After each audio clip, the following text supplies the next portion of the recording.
नमस्कार, आप देख रहे हैं सी न्यूज भारत। मैं हूं आपके साथ स्नेहा सिंह। वक्त हो गया है न्यूज बुलेटिन का। इस बुलेटिन में हम जानेंगे कि किसकी प्रतिमा तले 19 की हुई सलामी।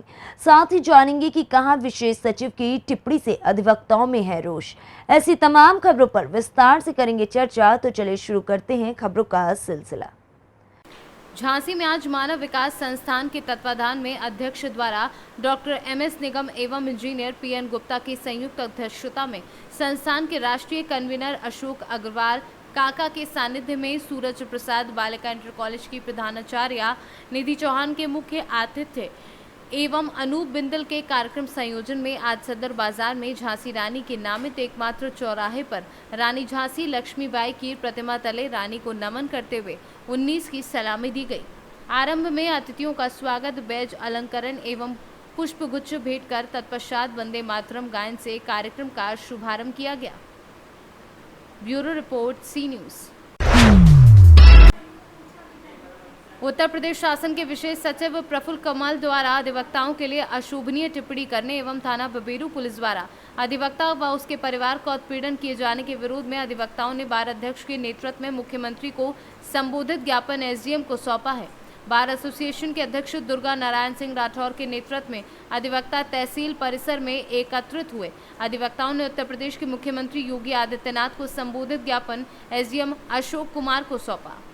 हड़ताल है 20 को तो रहेगी। आज बबेरू कांड को जो बांदा में घटना हुई है उसको लेकर लोग आंदोलित हुए और साथ ही जो विशेष सचिव प्रफुल्ल कमल द्वारा जो अधिवक्ताओं के लिए अराजक शब्द का प्रयोग करते हुए जो निंदनीय कार्य किया गया है उसके विरोध में हम लोग आंदोलित हैं और एकजुट होकर सरकार का विरोध कर रहे हैं जब तक ये वापस नहीं हो जाता है और बबेरू कांड के दोषी पुलिसकर्मियों के विरुद्ध जब तक कोई FIR दर्ज नहीं होती तब तक हम लोग इस आंदोलन को जारी रखेंगे।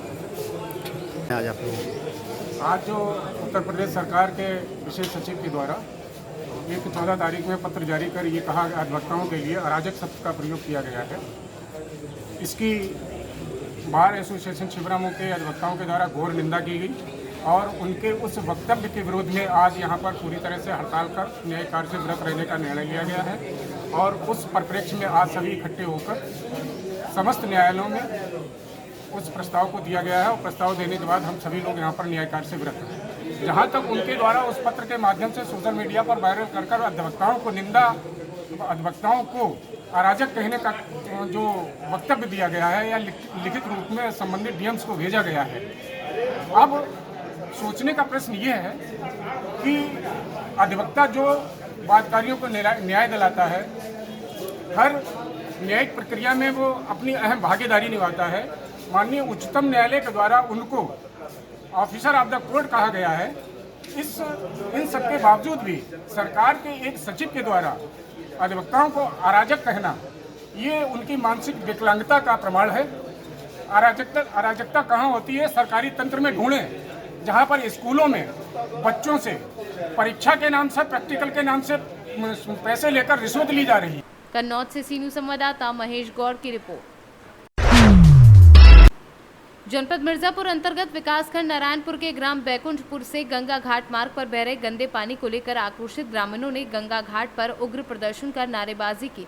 जल निकासी की समस्या व पक्का नाली के अभाव में नाबदान के गंदे पानी को लेकर आए दिन ग्रामीणों में आपसी विवाद होता रहता है। मां गंगा के दर्शनार्थियों व स्थानार्थियों को मार्ग पर बह रहे गंदे पानी के चलते काफी मुश्किलों का सामना करना पड़ता है। ग्रामीणों ने चेतावनी दी है कि बरसात के पूर्व जल निकासी की समस्या का समुचित निदान नहीं किया जाता तो ग्रामीण सड़क पर उतरने को बाध्य हो जाएंगे। मिर्जापुर से सी न्यूज संवाददाता गौरव श्रीवास्तव की रिपोर्ट। श्रीमद् भागवत कथा सब साधनों जैसे व्रत, यज्ञ, ध्यान, तप, मूर्ति पूजा आदि पर काफी भारी है। कथा श्रवण जन्म एवं मृत्यु के प्रभाव को बढ़ाता है तथा भगवान श्री कृष्ण की प्रसन्नता का साधन है। मन की शुद्धि के लिए श्रीमद् भागवत कथा से बढ़कर कोई साधन नहीं। श्रीमद् भागवत एक कल्प वृक्ष है जिसके नीचे बैठकर समस्त मनोकामना की प्राप्ति की जा सकती है एवं कथा में बैठने एवं सुनने मात्र से मोक्ष की प्राप्ति होती है। उक्त बातें मोतिहारी जिला के पकड़ी दयाल प्रखंड स्थित छपरा बिहारी खैरवा भुसौलवा जनता सेवा सदन परिसर में आयोजित 7 दिवसीय श्रीमद् भागवत कथा ज्ञान यज्ञ में तीसरे दिन कथा के दौरान व्यास राम प्रवेश दास महाराज ने उपस्थित सैकड़ों श्रोताओं के बीच कही। मोतिहारी से सीनू संवाददाता चंद्रिका सिंह की रिपोर्ट। प्रतापगढ़ में बाग और खेती की तरफ से घर जाते समय 11,000 मेन लाइन की चपेट में आने की वजह से झुलसकर युवक की मौत हो गई। मृतक के परिजन बिजली विभाग पर बड़ा आरोप लगा रहे हैं। आरोप है कि मेन लाइन का तार टूट कर गिरा था। समय पर तार ठीक हो जाता तो भाई की जिंदगी बच जाती। मेरा भाई गांव में जा रहा था और तार गिरा था, उसमें उर्द की फसल थी और उसमें तार दिखाई नहीं दिया और भाई उसकी लपेट में आ गया और झुलस गया, उसमें ख़त्म हो गया। आपका क्या नाम है और जो मृतक है आपका क्या लगता है? मेरा बड़ा भाई लगता है। आप विभाग से क्या मांग करेंगे, बिजली विभाग से? विभाग अभी तक तो आया नहीं। मैं तो ये चाह रहा हूँ विभाग आ जाए, उचित मानदंड जो भी हो सही ढंग से अपना निर्णय दे और मैं कुछ नहीं चाहता हूँ। प्रतापगढ़ से सीनू संवाददाता रोहित जायसवाल की रिपोर्ट। खबर उत्तर प्रदेश के जनपद एटा और फिरोजाबाद के बॉर्डर पर बसे हुए एक गांव की है, जहां जालसाजी के तहत बैंक मैनेजर एक गरीब दलित किसान को आर्थिक और मानसिक रूप से परेशान करने पर उतारू हो गया है। क्या नाम है आपका? मेरा नाम साहब श्यामवीर है। श्यामवीर से मेरा नाम है। मेरे पिताजी का नाम रामदयाल है जी। और हमारा गांव रामनगर है और थाना नारगी है, जिला फिरोजाबाद है। जी जी जी। अच्छा, क्या मामला है पूरा? हमारा मामला साहब बैंक का है। बैंक शाखा ओखरा जी। शाखा ओखरा। और वो मामला हमारा पिताजी के पास थोड़ा कर्जा बताते हैं बैंक वाले जी, तो उस कर्जे को मांगते हैं, लेकिन हमारे पिताजी खत्म हो गए थे सन 2005 में, लेकिन बैंक वाले सन 2011 का कर्जा बता रहे हैं और उस पे और मांगते हैं, कहते हैं कर्जा दो और नहीं दोगे तो धमकी देते हैं कि हम तुम्हें जेल भेज देंगे। अच्छा। हाँ, कर्जा नहीं दोगे तो हम तुम्हें जेल भेज देंगे। जी। तो कर्जा लिया था पिताजी ने? हमें साहब कोई पता नहीं है लिया या नहीं लिया। हमारी नाबालग उम्र थी, हमारे पिताजी हमारी नाबालग उम्र में ही खत्म हो गए थे जी। हाँ, हमको पता नहीं है लिया है या नहीं लिया है। तुम्हारे कितने रुपए जमा है उस ब्रांच में? हमारे 20,775 रुपए जमा है जी। तो हम निकालना चाहते हैं, वो हमें दे नहीं रहे हैं। क्या कह देते हैं? वो यूँ कह देते हैं पिताजी वाले खाते में हम कटौती करेंगे। अच्छा। हाँ, और साहब हम गरीब आदमी हैं, बहुत परेशान हैं, मेहनत मजदूरी करके बच्चों को पाल रहे हैं। आप देखोगे तो हमारा कच्चा मकान भी बना हुआ है मौके पर। अच्छा। हाँ जी, मजदूरी मेहनत करते हैं, इससे बच्चों का पेट भरते हैं जी। तो बैंक मैनेजर धमकाते क्यों हैं आपको? धमकाते इसलिए हैं कि ये पैसा जमा करे, क्योंकि हम सीधे इंसान हैं जी। हाँ, हम भोले वाले इंसान हैं, हमको पता नहीं है लिया है या नहीं लिया है और हमारे पास है भी तो नहीं है तो दे दें। अब बच्चों का ही गुजारा कर पाते हैं जी। तो आप अपनी शिकायत लेके कहीं गए नहीं किसी सक्षम अधिकारी के पास? अभी तो साहब नहीं गए। अच्छा। अब क्या चाहते हो? अब ये चाहते हैं कि हमारा पैसा वो निकाल दें जी। और पिताजी एटा से सीनू संवाददाता रमेश जादौन की रिपोर्ट। झांसी में आज अमर शहीद गणेश शंकर विद्यार्थी पार्क के सौंदर्यीकरण की मांग को लेकर आज झांसी मीडिया क्लब के तत्वाधान में महापौर को ज्ञापन सौंपा गया। ज्ञापन के माध्यम से बताया गया कि लाइट चौराहा स्थित अमर शहीद गणेश शंकर विद्यार्थी पार्क का सौंदर्यीकरण के लिए माह जनवरी में महापौर ने पत्रकारों को आश्वासन दिया था, लेकिन आश्वासन के 6 माह गुजर गए, आज तक पार्क में 1 इंच कार्य नहीं हुआ। देखिए, झांसी की हृदय स्थली लाइट चौराहे पर झांसी मीडिया क्लब के मांग पर जो है नगर निगम द्वारा गणेश शंकर विद्यार्थी पार्क घोषित किया था और दिया था, लेकिन पार्क का सौंदर्यीकरण अटका पड़ा हुआ था। मेयर की घोषणा के बावजूद भी अटका पड़ा हुआ है।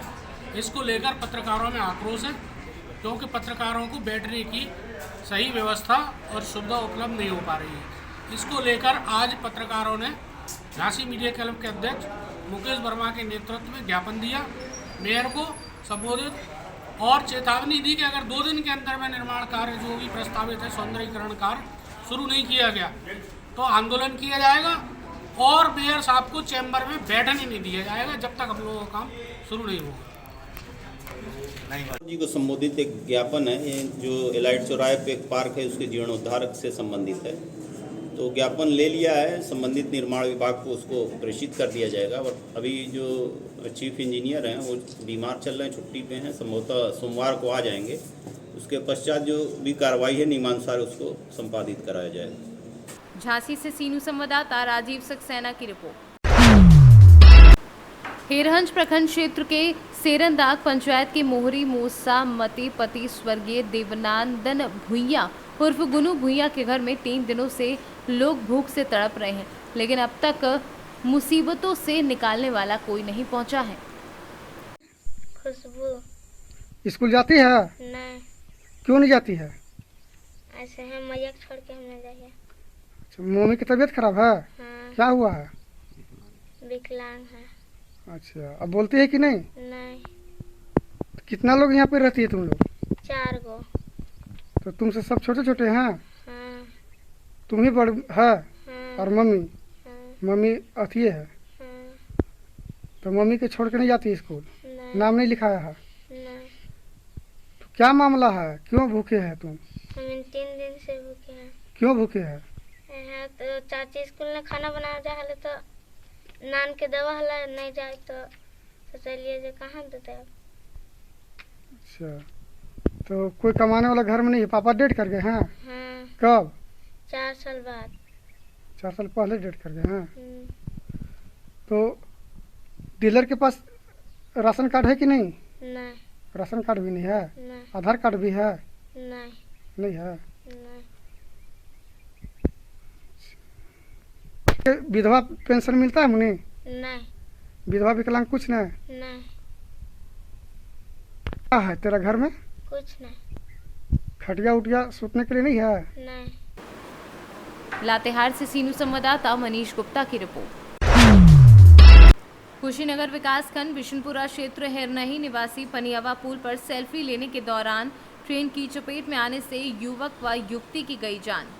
कुशीनगर से सीनू संवाददाता हरिओम तिवारी की रिपोर्ट। मामला महोबा जनपद के अंतर्गत आने वाली तहसील कुलपहाड़ का है, जहां शासन द्वारा राशन कार्ड धारकों को पात्रता की सूची से बाहर होने पर एवं राशन को सिलेंडर करने का फरमान का असर आज तहसील परिसर कुलपहाड़ में देखने को मिला, जहां सैकड़ों की संख्या में लोगों ने आकर अपने अपने राशन कार्ड सिलेंडर किए।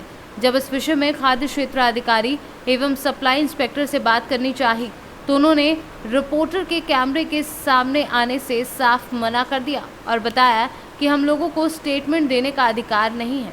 वहीं दूसरी तरफ पात्र लोग जो पात्रता की श्रेणी में आते हैं मूल रूप से आते हैं। आपूर्ति कार्यालय में राशन बनवाने को लेकर कार्यालय में गुहार लगाते देखे गए, जिनको कई वर्षों से विभाग सिर्फ आश्वासन दे रहा है और राशन कार्ड नहीं बना रहा है तथा ये कहकर टाल दिया जाता है कि अगली बार आना। जी महोदया, क्या नाम है आपका? प्रीति। कहाँ की रहने वाली है? गोविंद नगर। गोविंद नगर कुलपहाड़। आओ। आज यहाँ कहाँ आई थी आप? तहसील काय के लिए आई? कार्ड की लाना फिर रही के लिए। Ration card? आओ। राशन कार्ड नहीं है आप? हम अब 4-5 साल हो गई हमारी फिरत। कितने बच्चे हैं आपके? हमारे 3 बच्चे हैं। और पति क्या करते हैं? मंजूरी करा। मजदूरी करते हैं। आओ। और मकान कैसा बना है आपका? कच्चू बना। आवास आया है आपका? कच्चू नहीं, हम आओ नहीं आओ। राशन कार्ड के लिए कितने दिनों से परेशान हैं आप? 5-6 साल हो गई। क्या बार आई हो तहसील? 10 बार हो गई। क्या नहीं बन पा रहा है? हाँ। क्या कहते हैं आधिकारिक वर्ग? कागज बन जाए महीना भर की, 15 दिन की, 1 महीना की, और ऐसे ही न बढ़त न कचो 500-600 रुपये के तक खर्चा कर रही हमने। किसको पैसा दिया था? कागदान में। अभी उनका क्या, अभी ऑफिस गई थी आप जहाँ ये परमिट बनता है? आप भगा दो। क्या बोल के भगा दिया? अबे नहीं बना, 2-4 महीना बाद बनेगा। 2-4 महीने बाद? आपने बताया उनसे कि हम सालों से परेशान हैं? बता दो। और एक तरफ ये अपात्रों के जमा हो रहे हैं और आप पात्र होते हुए भी आपका राशन कार्ड नहीं बन पा रहा है, पूछा नहीं आपने? कछु नहीं बनेगा आपका। क्या नाम है आपका? हमारा चंदा नाम है। क्या कहना चाह रही हूँ? हमें चाह रहे हैं कि हमारे भगवान को क्यों परमाट नहीं बन रहा, हमको इधर तो हो गए जिंदगी कहीं के भाई होती जिनका नहीं बना, भगवान को नहीं बना, और जो बाहर के रह रहे उनको बन गया। अभी क्या कहा उन्होंने वहाँ आपूर्ति निरीक्षक कार्यालय में? अभी नहीं बनेगा, 2 महीना बाद बनेगा, और तुम करोगे तो तुम्हारा भी झूठी कह रहे कहूँ नहीं बन रहे, झूठी बोला हरदम हो जाए तो झूठी कह के भगा दी हरदम। तहसील निवास में आई हूँ एक आध बार? हाँ 3-4 बार आई। अब क्या करेंगे? क्या नाम है महोदय? मनीष। कहाँ के रहने वाले हो? हम कुलपहाड़ के रहने वाले हैं। किस वार्ड के? हम किशोरगंज के रहने वाले हैं। किशोरगंज के रहने। आज यहाँ कहाँ आए थे? यहाँ तहसील आए थे हम। काय के लिए आए थे? राशन कार्ड नहीं बन रहा हमारा। कितने दिन से परेशान? हम 1 साल से परेशान हैं, और बीवी को हमारी मिर्गी आती है। हम विकलांग हैं। आप विकलांग हैं? 47% हमारा कार्ड है विकलांग का। क्या कहना है पूर्ति निरीक्षक कार्यालय में जब आप जाते हैं, क्या कहते हैं? वो कहते हैं बन जाएगा। डीएम साहब की लिखत भी लिए फैसला, कुछ नहीं हो रहा। कुछ नहीं हो रहा। तो क्या चाहते हैं अब आप? हम तो ये चाहते हैं कि मतलब हाँ बना सुनाई हो जाए, नहीं तो हम शिकायत करेंगे कहीं। अभी कहाँ गए थे शिकायत? अभी हम सब जगह हुआ है। कहाँ? मतलब डीएम साहब की लिखित तो हम अभी वर्तमान में लिए हैं, उनके पास जाते हैं, वो कहते हैं हो जाएगा, और ना छानबीन होती है ना कोई सुनवाई होती है। कब से घूम रहे हैं आप? हम तो एक साल से घूम रहे हैं। महोबा से सीनू संवाददाता सुरेंद्र कुमार निराला की रिपोर्ट। फिलहाल इस न्यूज बुलेटिन में बस इतना ही। देश दुनिया की ऐसी तमाम खबरों को देखने के लिए बने रहें सी न्यूज भारत के साथ।